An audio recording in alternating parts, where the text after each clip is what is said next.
اسلام نے عورت کے اوپر یہ کرم کیا، رسول اللہ کی شریعت نے عورت کی زندگی بنانے کے لیے اس کو دوسری جگہ پر نکاح کرنے کی اجازت دی۔ اگر اس کو نکاح ہوا اور اس کی خامند کے ساتھ نہیں بنی، بسا اوقات ایسا ہوتا ہے تجھے رخصت کر رہے ہیں قرآن کے سائے میں، بیٹی تیرا وہاں سے جنازہ نکلنا چاہیے، اپنی بیٹی کو یہ بات کبھی بھی نہ کہیں، اپنی بیٹی کو یہ بات کہیں کہ میرا بیٹا تم انسان ہو، ہم نے پوری کوشش کی کہ تیرا نکاح انسان کے ساتھ کیا، اگر نکاح کے بعد یہ انسان حیوان نکل آئے تو ساری زندگی تشدد برداشت نہ کرتے رہنا، بیٹا ٹھڈے نہ کھاتے رہنا، بیٹے گالیاں نہ سنتے رہنا، بیٹے ظلم نہ برداشت کرتے رہنا، اپنی بیٹیوں کے اندر یہ جرت پیدا کریں کہ انسان سے نکاح کر رہے ہیں، اگر یہ انسان کل کو حیوان نکل آئے، اللہ کے نبی کی شریعت نے تمہیں اجازت دی ہے، یہ تمہیں طلاق نہ بھی دے تو تم خلا لے سکتی، یہ حق تمہارے پاس بھی ہے۔ نبی کریم صلی اللہ علیہ وسلم کی شریعت نے عورت کو یہ وقار بخشا کہ اگر اس کا مجازی خدا اس کی عزت نہیں کرتا، اس کے حقوق ادا نہیں کرتا، وہ اس سے آزاد بھی ہو سکتی ہے، اچھے طریقے سے اس سے خلاصی بھی حاصل کر سکتی ہے۔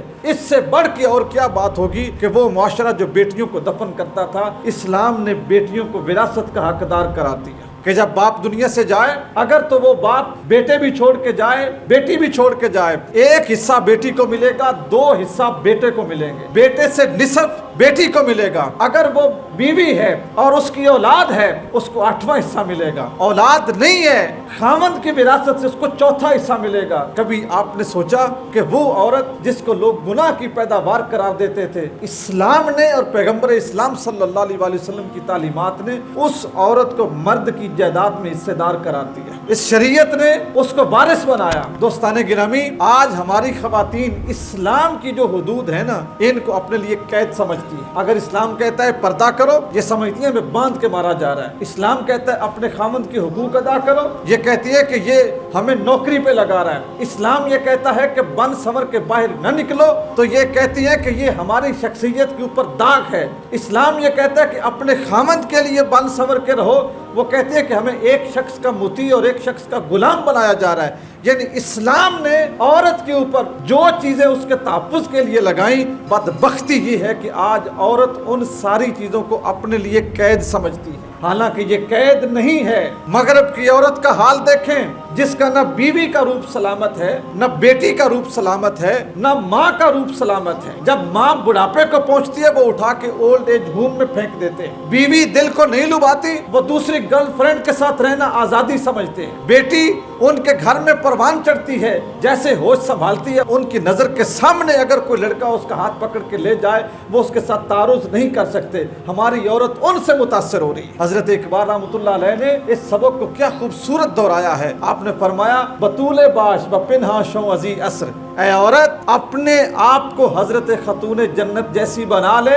فاطمۃ الزہرا جیسی بنا لے، اور زمانے کی نظروں سے اپنے آپ کو پوشیدہ کر لے۔ اس کا فائدہ تمہیں کیا ہے، اس کا اجر تمہیں کیا ہے کہ تیری آغوش میں حضرت امام حسین، حضرت شبیر جیسے سپوت پروان چڑھیں گے۔ اگر آپ بھائی ہیں، اپنی بہن کی تربیت کیجئے رسول اللہ کی شریعت کے مطابق، اس کو تلقین کیجئے۔ اگر آپ باپ ہیں تو اپنی بیٹی کی تربیت کیجئے حضرت فاطمۃ الزہرا رضی اللہ تعالی عنہا کی طرح۔ اگر آپ خامد ہیں، اپنے آپ کو رسول خدا صلی اللہ علیہ وآلہ وسلم کے منصب پہ رکھ کے اپنی بیوی کو وہ حقوق ادا کیجئے جو رسول خدا صلی اللہ علیہ وسلم کیا کرتے تھے۔ حضرت عائشہ صدیقہ فرماتی ہیں، حضور گھر میں آتے، کام کرنے والا ہوتا، حضور ہمارے ساتھ کام کرتے، گھر کے برتن دھونے میں، کپڑے دھونے میں، گھر کی صفائی میں رسول اللہ ہمارے ساتھ لگ جاتے تھے۔ رسول اللہ جب گھر میں آتے تھے تو ہمارے اوپر کوئی روب نہیں ہوتا تھا کہ ہم نے ایسا کیا تو حضور ہمیں ڈانٹ دیں گے۔ تو وہ مرد کوئی مرد نہیں ہے جو عورت کو جوتی کے نیچے دبا کے رکھے، اس کو گالیاں دے، اس پہ تشدد کرے، اس پہ ظلم کرے۔